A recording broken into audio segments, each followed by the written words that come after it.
काय ग? काय बाईसाहेब? अगं 2-3 दिवस आली नाहीस तू. किती खाडे हे तुझे. अहो बाईसाहेब, मोठीला बरं नव्हतं आणि लहानी पण खूप किरकिर करत होती. अहो नेहमीच झालंय बाई हे तुझं.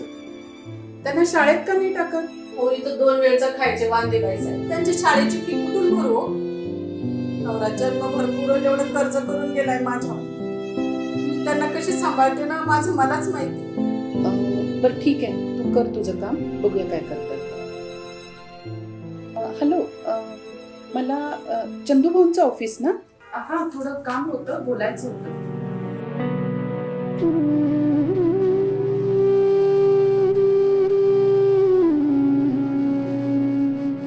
हे बघ, तू आज घरी जाताना चंदू भाऊंच्या ऑफिस मध्ये जाऊन ये. बरं बाईसाहेब, बरं. आलीस? होय बाईसाहेब. बाईसाहेब, तुमचे आभार कसे माणूस समजत ते बघ मला. कशाबद्दल ग?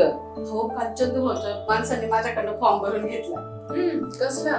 ते संजय गांधी निराधार योजना.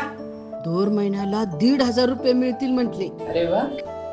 एवढा आधार झाला मला म्हणून सांगत. माझ्या पोरी 25 वर्षाच्या होईपर्यंत सगळी चिंताच मिटली माझी. कसे आभार मानू मी तुमचे. माझे नाही, चंदू भाऊंचे आभार मान. सगळं तर त्यांनीच केलंय. वय वय, त्यांचे पण खूप खूप आभार.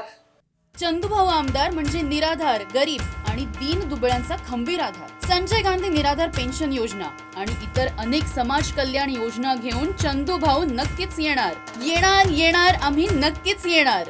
चंदूभाऊंच्या रूपात तुम्हाला खंबीर नेतृत्व देणार.